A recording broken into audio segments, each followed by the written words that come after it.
À l'heure où certains constructeurs proposent des motos raisonnables, crise oblige, KTM entretient la passion en lançant sa nouvelle Super Duke 1290R. 1301 cm3, 180 chevaux, 189 kg sans carburant et un 0 à 200 km/h en 7 secondes 2, les chiffres laissent songeurs, surtout lorsqu'on se remémore la première Super Duke 990 apparue en 2005. La nouvelle Super Duke 1290R n'est pas qu'un moteur, loin de là. Tout est revu en profondeur. Esthétiquement, tout change, même une fois installé au guidon.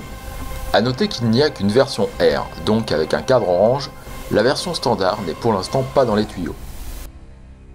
L'avant s'offre une nouvelle optique avec des feux diurnes à LED sur le dessus et un phare qui plonge nettement vers le bas à l'aplomb de l'étrier de frein monobloc à montage radial. On retrouve sur la Super Duke l'idée des ouïes de réservoir vers l'avant et le réservoir à la forme très travaillée. Le cadre orange laisse nettement apparaître le moteur bicylindre issu de la RC8R avec son alésage et sa course un peu plus grande pour atteindre 1301 cm3. En dessous, on découvre la grosse boîte de tranquillisation et l'unique échappement qui remonte tout contre la roue. Pour la première fois, KTM propose une machine avec un monobras, pas trop large pour conserver une certaine étroitesse à cette moto qui se confirme dès qu'on est en selle. Enfin, la boucle arrière avec son treillis d'un autre coloris, blanc sur la nôtre, supporte une coque assez courte qui se termine par un feu fumé avec des lampes en forme de ressort pour un style unique. Dans l'ensemble, la machine semble trapue et plus imposante que sa devancière, une impression qui s'estompe dès qu'on s'installe au guidon.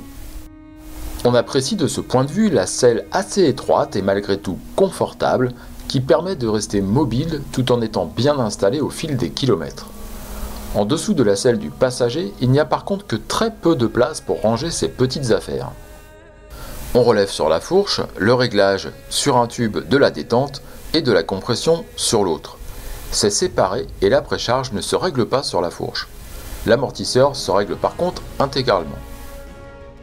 Enfin, le tableau de bord numérique donne accès à toutes les informations nécessaires, de l'heure à la température ambiante, en passant par le réglage des 3 modes, du contrôle de traction et de l'ABS. Tout se fait depuis les 4 boutons au commode gauche en quelques clics. Les premiers tours de roue dévoilent une machine très facile à manier, avec 40% de couple en plus, partout en comparaison avec la 990, on s'attend à une machine hyper réactive. Elle l'est à tel point que même sur le 3e rapport, la roue avant se déleste nettement à la simple rotation de la poignée. Mais il n'y a jamais de violence, tout est parfaitement prévisible et contrôlable, donc diablement efficace. On retrouve l'esprit du bloc de la SMT, mais avec bien plus de couple. La position naturelle tire du coup beaucoup sur les bras et empêche les grands gabarits de se reculer sur la selle pour se coucher sur le réservoir. On adopte très facilement un rythme impressionnant au regard du peu d'efforts à fournir pour placer la Super Duke 1290R dans les enchaînements rapides comme dans les passages plus techniques. Sur le 4e rapport et même le 5e rapport, le bicylindre de 1300 cm3 tracte encore beaucoup. Sur les routes de montagne dans la région de Ronda au sud de l'Espagne, les 3 premiers rapports sont les plus souvent sollicités en profitant d'une belle disponibilité du bicylindre entre 5000 et 9000 tours par minute pour limiter les changements de rapport entre 2 virages. La partie cycle est très facile et précise. La stabilité est remarquable et les passages d'un angle à l'autre très rapide si on limite les accélérations et freinages avec une conduite fluide. Son pilotage est d'une simplicité enfantine en comparaison avec la 990.